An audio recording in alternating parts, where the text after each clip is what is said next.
It is 2:14 a.m. in a 24-hour laundromat. Blue neon cuts across wet tile. A 5-year-old boy sleeps curled on a red plastic chair, a backpack on his chest, an EpiPen in the side pocket. An epinephrine auto-injector for severe allergic reactions. Across from him sits his father, Darius Cole, holding a wallet with $9. Rent is late. The EpiPen expires next month. The fridge is half empty. He presses the wallet closed with his thumb, as if pressure could turn paper into breakfast. Then the sound hits, hard and wrong. A leather-clad biker stumbles between machines and slams to the floor. Shoulder to tile, head bounce. A metal bracelet flashes. Type 1 diabetes. His face drains to gray. His chest gasps in shallow pulls. Sweat turns cold. Ink crawls up both forearms. A pale scar splits one eyebrow. For a second, he looks more like a threat than a patient. "Don't get involved," Mrs. Patel calls from the doorway. "Call 911. These guys use drugs. They bring gangs. Nothing but trouble in leather." Darius checks the boy. Safe. And the man, not safe. The wallet says 9. The vending machine hums like a dare. He hears his grandfather's voice from some other kitchen, some other night. "Leave a place warmer than you found it." He moves. Bill's in. The first bottle jams in the chute. He hits the side with his palm. It drops. He grabs a regular soda and a glucose bar, kneels, props the man's shoulders up. "Drink." Nothing. The man's eyes flutter. A beat of 10, then 9. "Drink," Darius says again, steadier. A weak swallow, another. Color creeps back under the skin like morning slipping under a door. The chest finds a rhythm that isn't fear. "You should still call an ambulance," Mrs. Patel insists, phone already in her hand. "People like him swing wild. You have a child." "If he doesn't improve, I will," Darius says, not looking away from the man's breathing.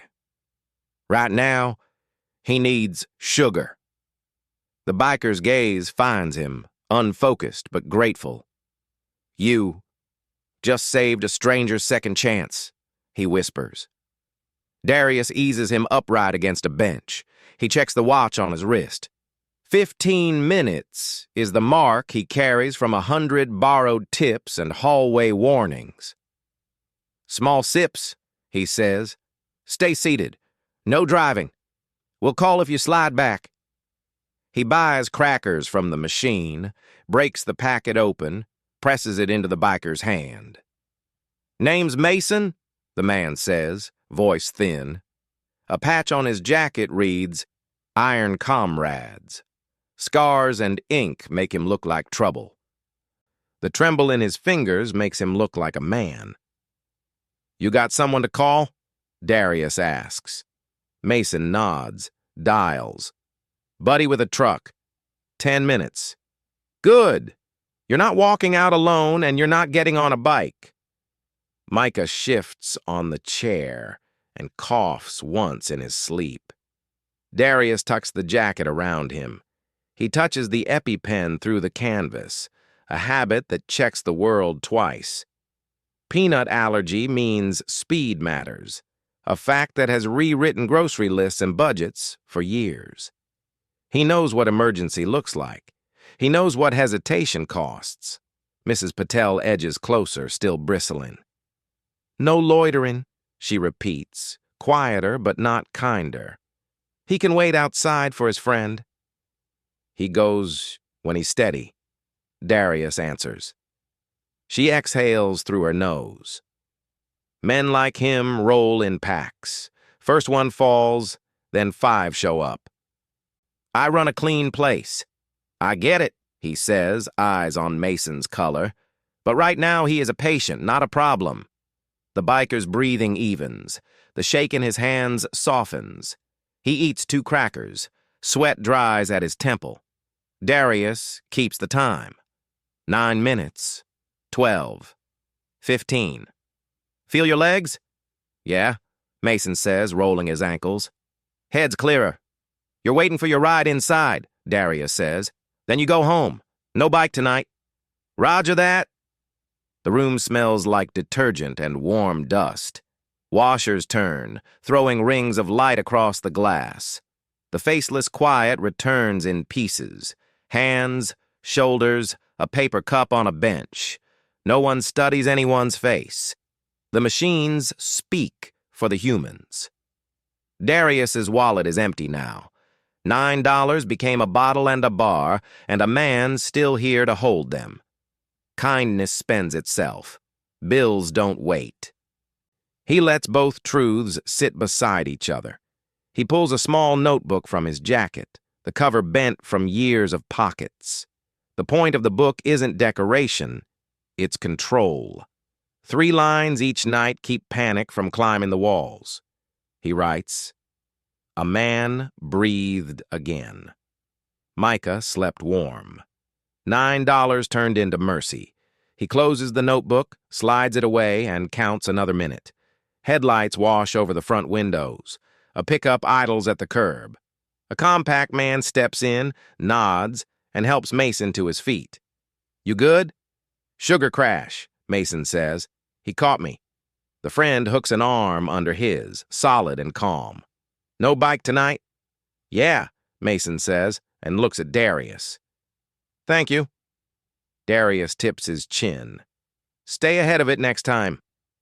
Engines rumble and fade down the block. The laundromat exhales. Mrs. Patel wipes the counter in small, angry circles. "You did what you thought was right," she says without looking up. "Next time call 911 first and watch those bikers. They live fast. They leave messes." "I hear you," Darius says. "I still think it mattered." She mutters a warning under her breath, equal parts prayer and policy, then disappears behind the glass. Darius gathers warm clothes from a dryer, folds 3 shirts, and drapes one over Micah. He checks the clock and the EpiPen again. The numbers on his week don't change, but the room feels half a degree warmer. Maybe that is enough for now. Blue neon steadies. The glass doors of the washers hold a clean circle of light, and for a breath, it looks like wings turning. From far off comes the faint start of an engine, then another, soft as a rumor. It threads the edge of the night with a promise that morning is not empty. Darius watches the reflections drift across steel and whispers to himself, low and clear, a line he intends to keep. When fear said no, a small cup said yes. Quiet returns. The bench where the biker sat is empty. A rinsed paper cup dries in a circle of light. The crisis is gone. The cost remains. Darius looks at Micah sleeping, the EpiPen in his pack a constant clock. It expires next month. Mrs. Patel speaks from behind the counter. "I told you to call 911. This is a laundromat, not a clinic." "He needed fast sugar," Darius answers, his voice calm because fear wastes air. "Men in leather bring men in leather," she says. "Fights. Broken glass. The kind of trouble that costs me rent." He nods once. "I saw a medical bracelet and a man who could not catch air." "People lie," she says, not angry, practiced, "and some of them swing when they wake up." "He left," Darius says. "No blood, no shouting. Just a mess to wipe, and a bill to face." Mrs. Patel exhales through her nose and turns away. She is not a villain. She is a ledger that learned to walk. Darius understands that kind of math. He opens his wallet. Empty. $9 became a bottle, a bar, and crackers. He pictures the rent notice on the fridge, the insurance reinstatement fee, the price tag on a new EpiPen. The list is not a cry. It is a map of pressure points. He remembers how fast a throat can close, how an allergy means speed. Emergencies teach each other. He touches Micah's hair without waking him and feels the small heat of a child's forehead. He remembers how fast a throat can close. He remembers the rush to a clinic once, the eyes of a nurse, the clean snap of a cap off an auto-injector. Allergy means speed. That is why he knew what to do when another man was failing. Emergencies teach each other. He puts the wallet away and reaches for the small notebook in his jacket. The book is a break. When fear wants to run, 3 lines make it walk. He writes, "A man breathed again. Micah slept warm. $9 turned into mercy." He stops. The rules of the book are part of its power. He closes it and pockets it like a stone that keeps a shirt from flying in the wind. Mrs. Patel comes out and wipes the bench where syrup left a faint tack. "I run a clean place," she repeats, quieter now. She glances at the boy, then at Darius. "I do not want to see you on the news for a good deed that turned bad." "I don't want that either," Darius says. "I want my kid to wake up and eat breakfast." She considers him, then leaves a small cup of hot water on a table. Not tea, just heat. "For your hands," she says, and goes back behind the glass. He wraps both palms around the cup and lets heat find the bones first. The laundromat smells like detergent and warm dust. Machines pop their doors. New cycles whir to life. In the window, the neon steadies. The room is not kind. It is simply less cold. Sometimes that is enough. He moves through small tasks that cost nothing and pay in calm, pulls a lint trap and empties it, folds 2 shirts and slides one under Micah's cheek as a better pillow, straightens a mat by the door. The mantra returns, not loud, clear. "Leave a place warmer than you found it." He says it under his breath and notices his shoulders drop the width of a coin. "Next time," Mrs. Patel says from the counter, "call first. I am not your enemy. I am tired of trouble." "I know," Darius says. "I am tired of trouble too." She doesn't answer. She writes something on a pad, tears the page off, and tucks it under the register. The gesture looks like a period at the end of a sentence neither of them wants to keep saying. He checks the time. He checks Micah's breathing. He checks the EpiPen one more time because ritual is a way to keep fear obedient. Then he picks up the empty wallet, feels its lightness, and lets the weight of the night settle in words he can stand to say out loud. Kindness spends itself. Bills don't wait. Morning slips under the door and cools the neon. Darius helps Micah sit up, pulls on a clean shirt, checks the backpack, peanut-free snack, water, EpiPen in the side pocket, emergency card.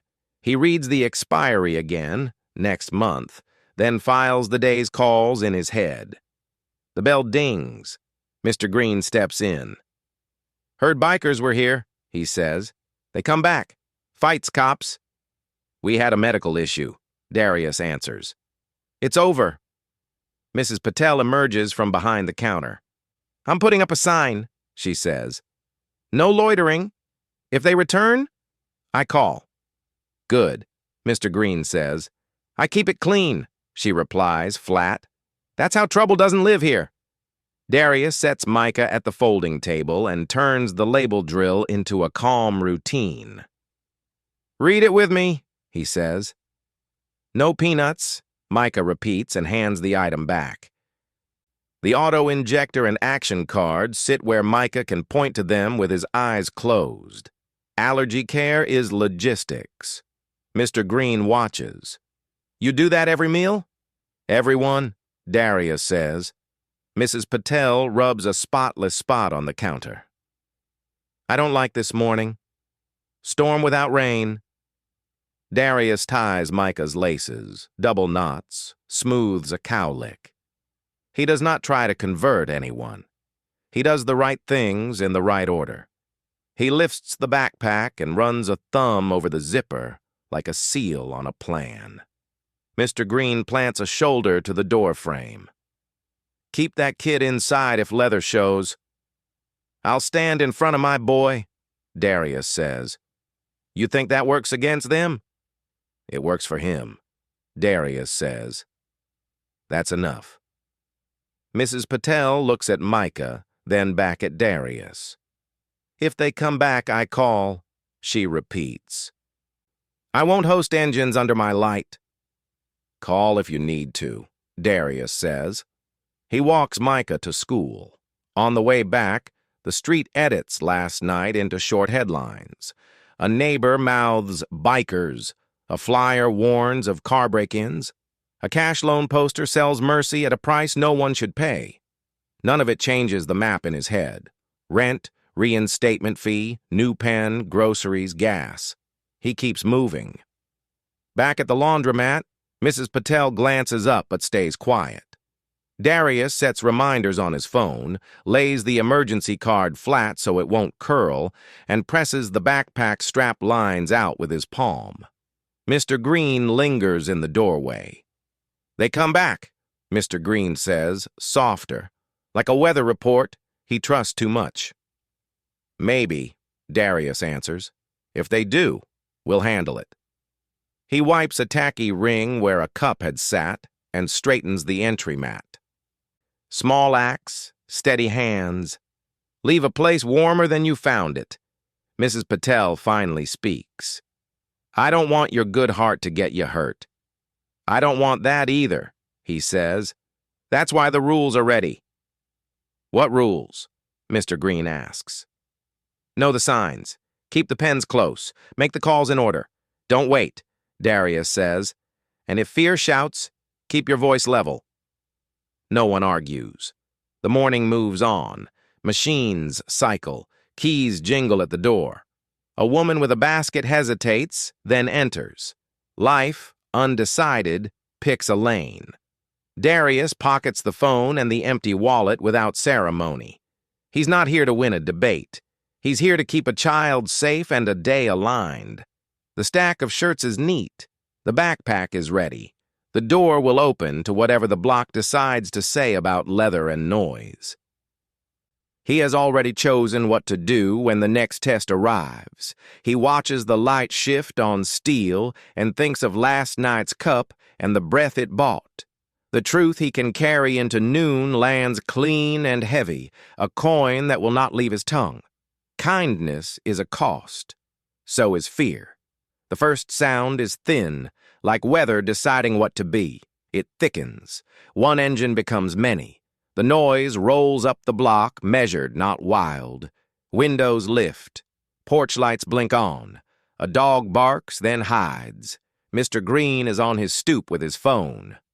Leather, he says to no one and everyone. Darius steps to the laundromat door. The bikes appear in small groups, turn the corner, and ease to the curb with drill-clean precision. Helmets stay on, then come off and tuck beneath arms. Hands are empty and visible. Engines idle in a line, then cut. 1, 2, 3. Until the quiet is heavier than the noise. They fill the block. 99 machines in paints of black, chrome, faded red, and tanks dented by miles, not fights. Jackets vary, boots set heels together. It looks less like a takeover than a ceremony. Phones rise in windows. Someone says, I'm dialing. Another, already with dispatch. At the far end, a cruiser slides into view and stops. Lights cold. No siren. The officer watches his mirror and murmurs into a shoulder mic. Behind the counter, Mrs. Patel goes still. She does not reach for the open sign. She plants both hands on laminate, bracing the building with posture alone. I said I would call, she says low. I will call. Wait, Darius says. Look at their hands. She looks. So does the street. No fists, no bottles, no phones pointed back at the windows. Palms open. Helmets cradled. The block, braced for a wound, pauses instead. Why are they here?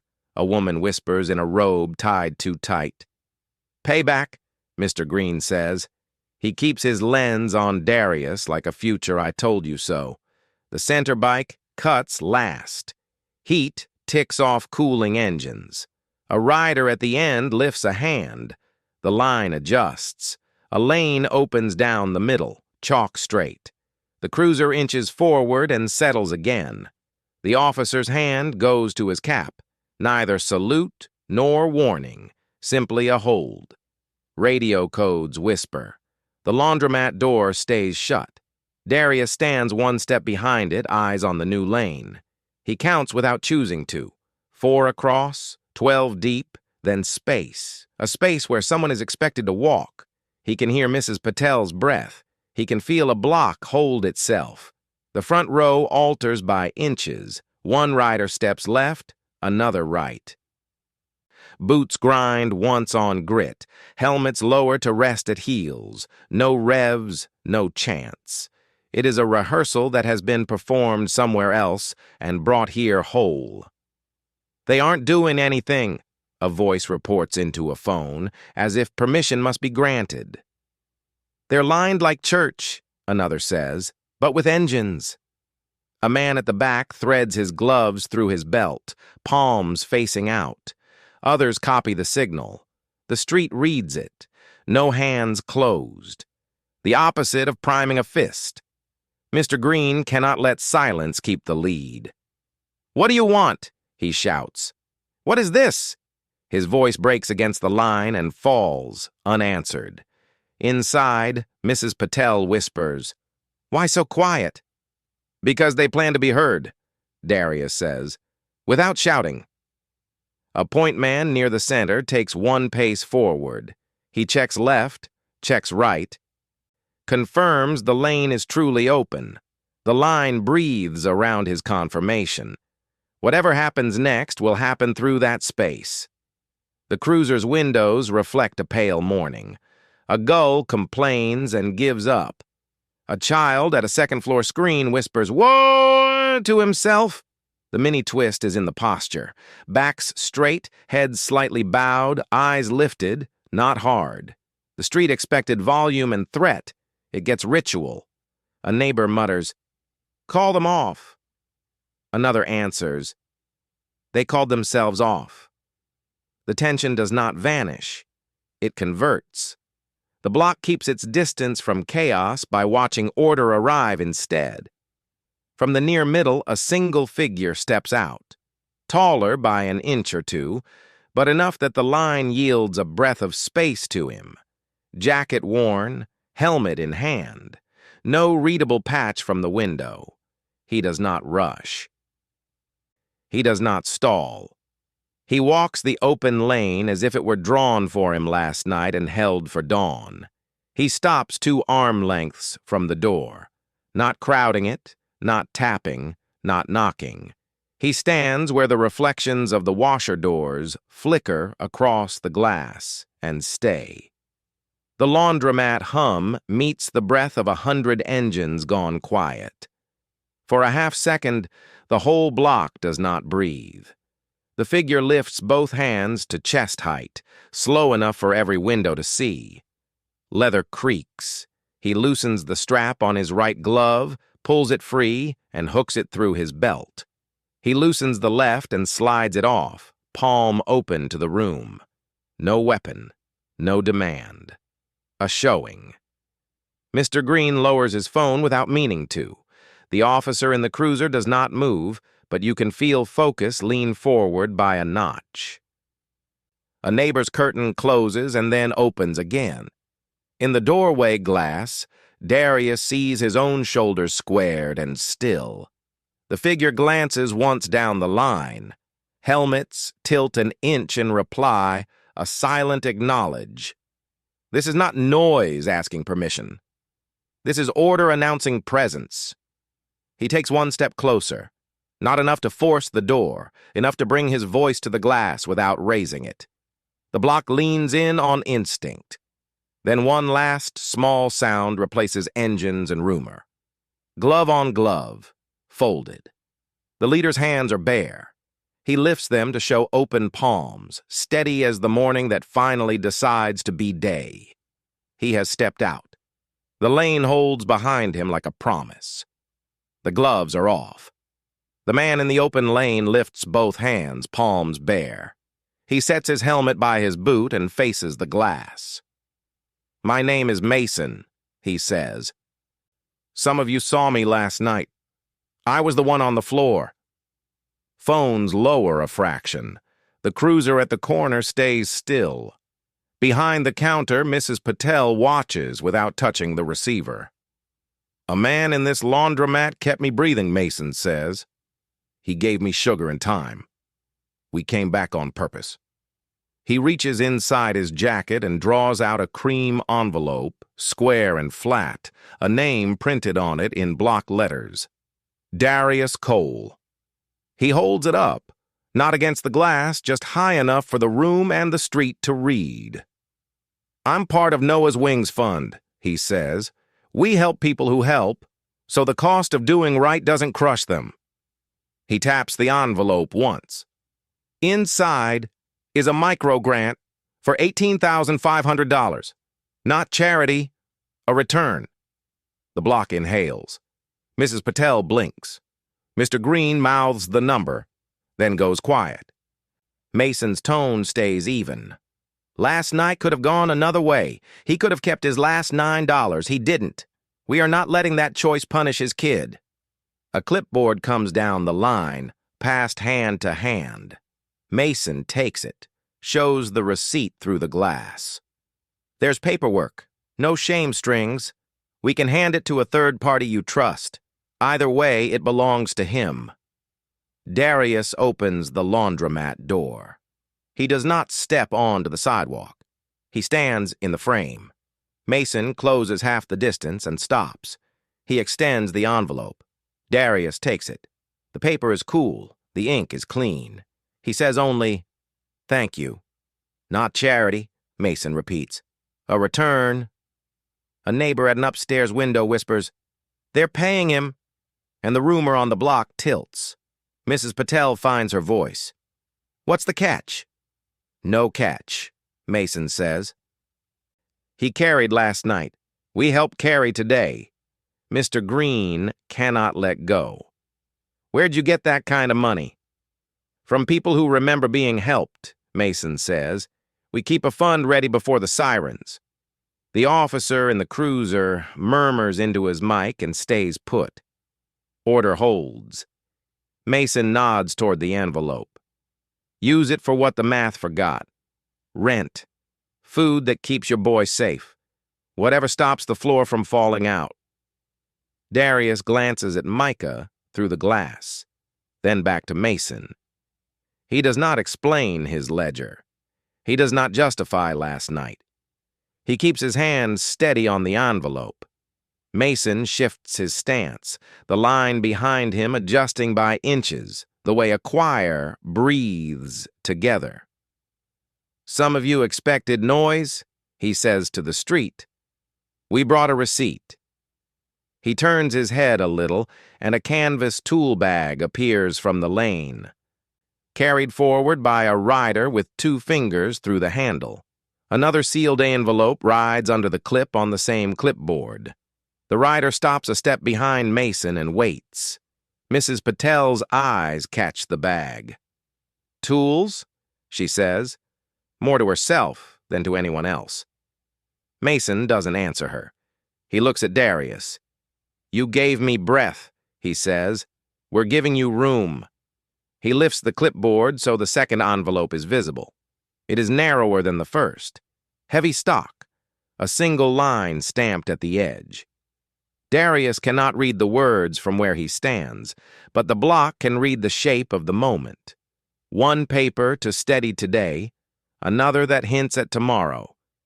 Mr. Green shifts on his stoop. "What now?" "Now," Mason says. "We keep the promise we ride under." He tips his chin to the rider with the bag. The rider stays still. The line holds. The cruiser does not move. The block leans in a degree. Mason looks back at Darius, then at Mrs. Patel, then at the faces in the windows. "Last night proved something simple," he says. Hands can meet in the middle of fear. He lets a beat pass, clean and quiet. Then he turns the clipboard so the second envelope faces the glass. A single word sits on the flap, crisp and large enough to read without squinting. Offer. The rider sets the canvas tool bag gently at the edge of the lane, as if placing a key. Mason meets Darius's eyes. "There's more," he says, and the line behind him opens a shade wider, as if the morning itself had made space for what comes next. HVAC, apprentice? $46,800 a year. $1,000 for tools. Family health insurance in 30 days. Mason reads it clean in the open lane. He holds up the envelope marked Offer. Darius opens the door and stands in the frame. The street listens. A voice from a second-floor window cuts through the hush. "Noah's Wings? They fixed the heaters at Elm Rec Center last winter." The block nods without meaning to. The name lands real. Mason steps half the distance. Darius meets him there. The envelope moves hand to hand. Paperweight, morning light, no speech. The letter opens. Numbers sit in the air like hardware you can lift. HVAC apprentice. $46,800. $1,000 tools. Health insurance with dependent coverage after 30 days. Behind Mason, a rider sets a canvas tool bag at the edge of the lane and unzips it. Steel catches light. A wrench set nested in foam. A gauge manifold. Tape that snaps back. Screwdrivers, hex keys, cutters. Ready? Not fancy. Darius reaches. Stops. Reaches again. A mid-size wrench rises into his hand. Weight answers memory. He tests the swing, the way a wrist knows truth before a mouth can say it.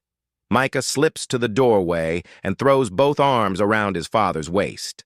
Darius keeps the wrench in one hand and folds the other over the boy's back. No words. The picture holds. Mrs. Patel steps out, places a paper cup of tea on the folding table just inside the threshold, then retreats one step. Mr. Green tries out the math under his breath.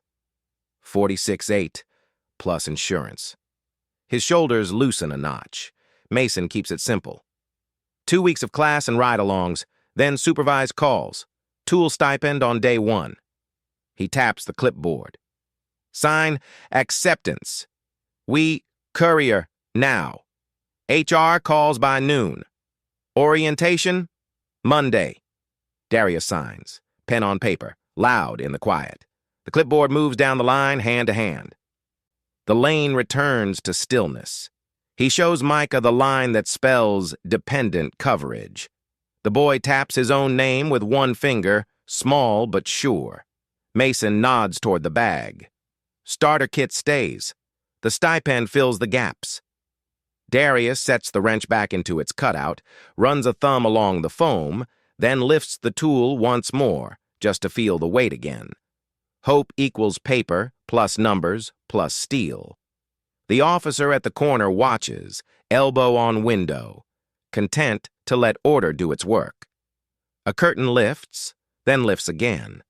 The block exhales in quiet pieces. Mrs. Patel leaves the tea where it is. "For your hands," she says, almost a whisper. She catches Mason's eye for a beat, then looks away, not ready for truce, ready enough for morning. Mason steps back one pace. "This is for today," he says, "so yesterday doesn't punish tomorrow." He glances down the line. Helmets tilt once in reply like a low chord. Darius folds the offer into the envelope and pockets it. He keeps the wrench in hand, palm firm, knuckles easy. He looks at his boy, at the tea, at the bag, at the open lane that feels like a hallway to work. His voice is steady, meant for no one and everyone. Sometimes help spins back faster than you think. Engines tick, then stop. The lane loosens. Work begins. Hood up, flashlight between teeth. Battery cleaned, ground strap replaced, Oils swapped, wipers snapped in. The engine coughs once and holds. At the counter, $300 on the terminal, a beep, a laundry card slides back, across laminate. A van backs in with staples, rice, oats, canned tomatoes, peanut-free snacks, diapers, soap, boxes to arms, arms to shelves, labels out. A space heater tests green and hums warm behind folding chairs. A tool chest rolls to the doorway. Drawers open on hex keys, cutters, spare fuses, zip ties. Chalk arrows on the sidewalk mark in and out. A folding table blooms, with clinic numbers. A parent group contact for EpiPens. And a simple placard. Free. Take what you need, leave what you can. Tape flutters and holds. Neighbors step in as one current. Phones pocketed, hands free. A passing line forms and keeps its shape. Teen with a hoodie, woman with a braid, man with rope forearms, barber in an apron offering 2 free cuts if someone sweeps. Someone always sweeps. The clippers buzz, cardboard flattens, trash bags knot and stack. Micah takes blue painter's tape and lays thin lanes on the floor. He salutes a crooked strip. 3 kids laugh, copy it on purpose, and route traffic through their zigzag. Laughter sticks, fear loosens. Mrs. Patel points once, back left, big bags low, and the aisle stays clear. She prints a small sign at the counter and laminates it. Community shelf, take, leave. Darius tapes it up with Micah's blue strips. It holds like a decision. Sound changes in steps, engines off, then voices. Glass clinks, boxes scuff, broom over salt, a stroller squeaks, a mailbox clicks shut. A toddler giggles when a rider draws a chalk N and shows how to make the diagonal clean. The officer at the corner watches the order, then rolls away without lights. The block exhales. Darius works the easy math of motion. Box to shelf, shelf to table, table to neighbor. He does not direct with speeches. He moves so the next step is visible. When someone hesitates, he points with 2 fingers and nods thanks. Hope is not a sentence. It is reach, pass, set down. He pockets the laundry card, swipes once, stares at a balance he has never seen, loads a drum, closes the glass. Shoulders, hands, a folded paper in his pocket. Faceless and enough. Mrs. Patel places a jar of honey by the free sign with a card that reads, "Not for infants," underlined twice. Next to it, formula shifts to the front row. A teen with a stroller takes 2 cans, puts one back, whispers thanks to no one in particular. A rider nods and adds wipes. The shelf corrects itself like a good sentence. Mr. Green returns with light bulbs and a roll of trash bags, sets them down like an apology disguised as inventory. "Bulbs blow," he says. "Bag the cardboard." Darius answers with a simple, "Thank you," and keeps moving. The apology holds. By late morning, the sidewalk looks like ordinary set out to dry. Tools put away, boxes squared, chalk arrows bright. The van returns once more and leaves lighter than it came. The bikes have thinned to a quiet row. Mason signs one last form for Mrs. Patel, for your books, and she files it under today's date. If anyone asks, yes, they did it in order. He taps the foam cutout for the wrench in Darius's starter kit. "Monday," he says. Darius nods. Work is implied. The sound that fills the block now is small and decisive. A socket dropping into a drawer, the spin of a washer at full. Children racing Micah's tape lanes like a tiny highway. 2 images stay. Open hands passing boxes and a wrench lifted clean into light. Mason looks up the street, down the street, then to the windows where faces hover at the edges of curtains. He turns to Darius, to Mrs. Patel, to Mr. Green, and to the kids tracing arrows into loops. His voice sits low, made for morning. We'd like to build something that stays. Afternoon tilts the block. Work shifts from boxes to a room that should outlast the day. At the community center, a side room stands empty. Brick, old paint, humming lights. Tape snaps along trim, drop cloths down, lids pry. Primer rolls once, fast. Just enough to mute the stains and make space for color. A chalk outline arcs across the long wall. Wings, broad, layered, the curve corrected in one clean sweep. Trays open, deep blue, honey gold, soft gray.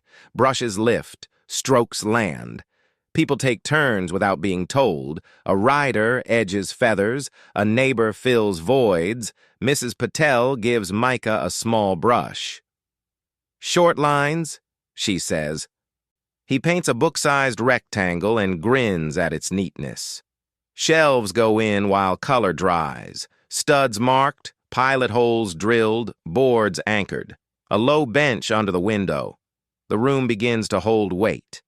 Mason carries a wrapped plaque to the table but does not open it yet. Color returns to the wall in passes, feather by feather. The room pulls together, paint, breath, the soft scratch of sandpaper rounding a shelf edge. Mr. Green holds the tray like it's heavier than it is. He doesn't paint, he steadies. Mason speaks when the last ridge of gray meets gold. My boy's name was Noah, he says. We lost heat one winter. People lent heaters and pride. A stranger fixed a furnace he didn't install. We made a fund so help wouldn't depend on luck. He unwraps the plaque and turns it to the light. In memory of Noah. Darius takes the driver. Mason finds the stud mark. 2 screws go in. The board hums once, then holds. The words hold, too. Micah steps between the wings. He lifts his chin, measuring the space with his own height. Darius joins him and touches paint with 2 fingertips. Light, present, careful not to scar. Outside, a tired neon open sign flickers and steadies. Its glow bounces off the fresh color. For a moment, a faint halo rims Darius's hand. Nobody speaks. The quiet feels earned. They finish in one sweep, tape peels in long strips, brushes rinse to clear, drop cloths roll tight. A bin of books, a crate of games, a box of crayons, broken pieces saved in a second box. On the window bench, Mrs. Patel sets a basket, labeled snacks. Check labels and slides peanut-free packs to the front.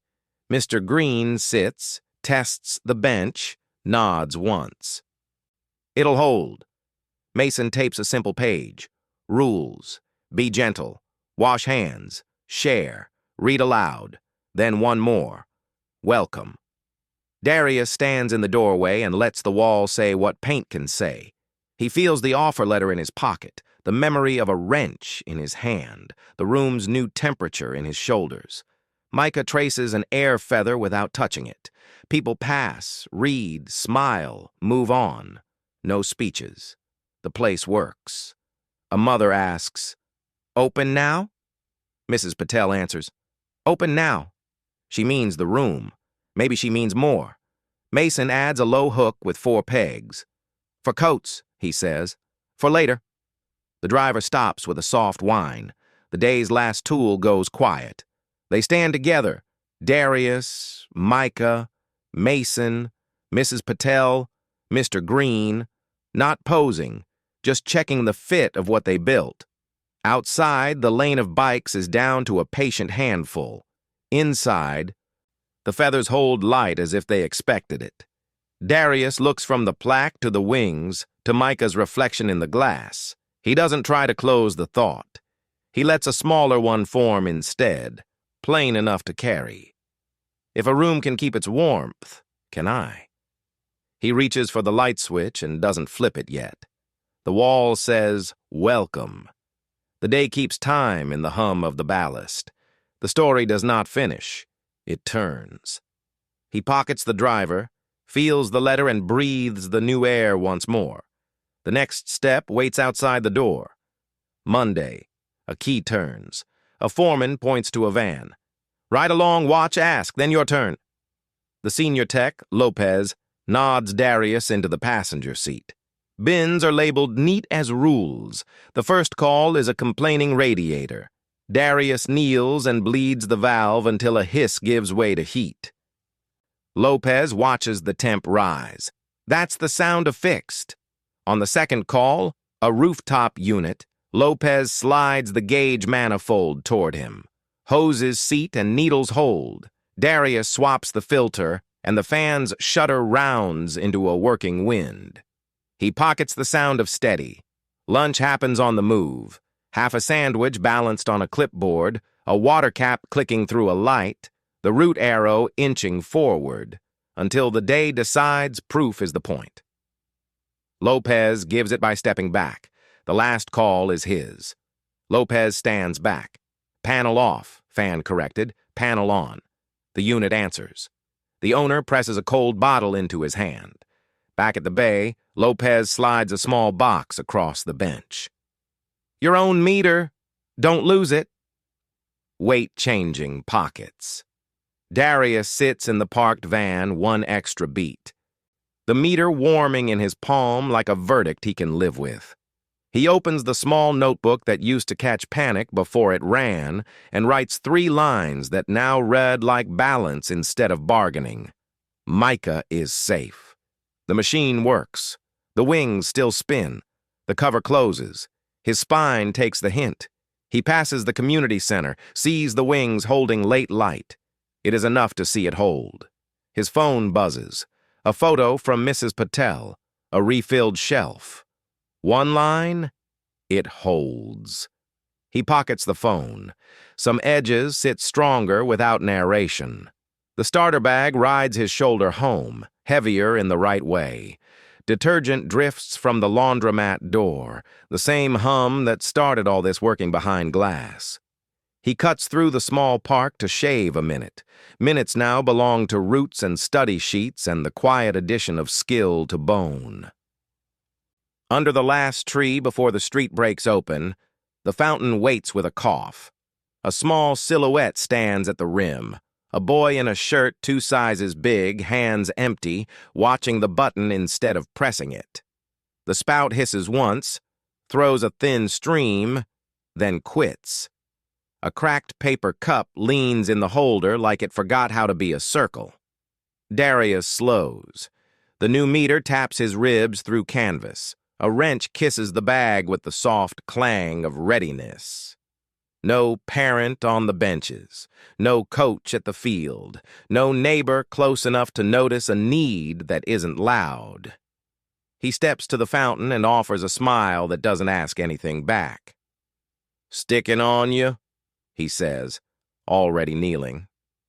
The access plate argues half a turn, then gives.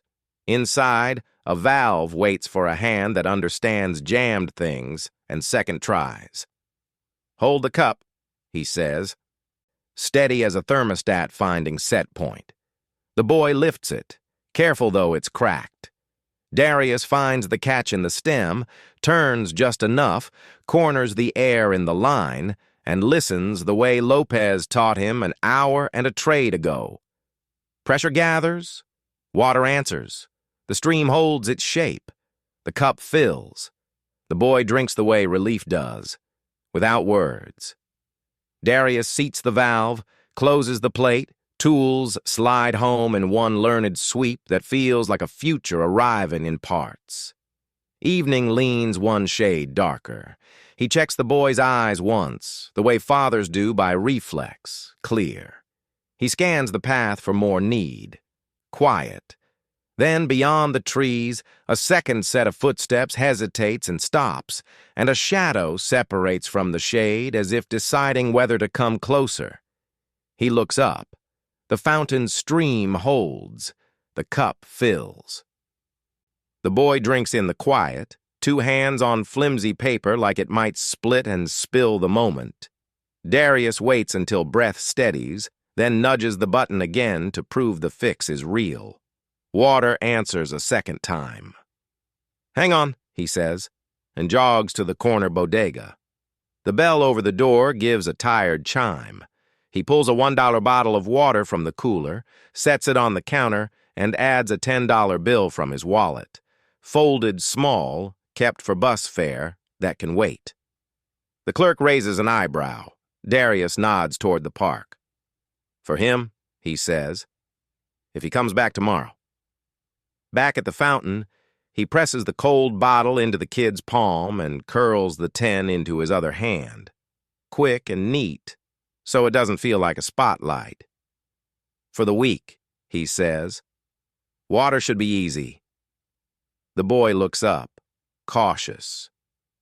Then tucks the bill under the hem of his shirt like a secret that needs 2 hands. Darius kneels once more to check the plate. Snug. No drip. Tools click home. A small fix, a clean line. He thinks of the $9 that left his pocket in a laundromat night and the hands that brought a city to his door. He thinks of a cup's ring on a bench and a sound that meant someone would live to say thank you. His ledger, once a list of lacks, learns how to carry a surplus. The boy lifts the bottle in a quiet salute and runs, feet soft on dust. Evening slides down the trees.